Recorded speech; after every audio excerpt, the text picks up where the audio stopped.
Also on the front of the Australian, Treasury locks in RBA list. A secret shortlist of candidates to fill the role of the next Governor of the Reserve Bank has been finalised and provided to Jim Chalmers, with a decision to be made by Cabinet within the next 2 weeks. Bronwyn, I don't know whether it's just because we're all focused on the fact that I feel like now we've gone from all being tuned in to watching those COVID press conferences to now watching what the RBA does on the first Tuesday of every month.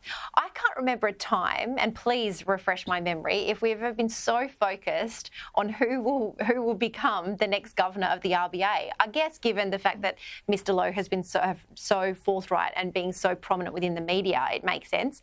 But there seems to be a lot of politicisation in a very independent role.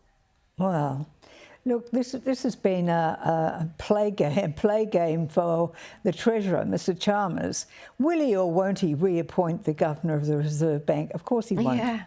I mean, they have been so busy making him the devil incarnate that it's all his fault, and that the government has been, of course, not responsible at all. The fact that it's pushed up wages, the fact that it's spent an additional $180 billion is all expenditure which is feeding into inflation, for which they take no responsibility at all, because it's all the Governor of the Reserve Bank and his blunt instrument, and blunt it is.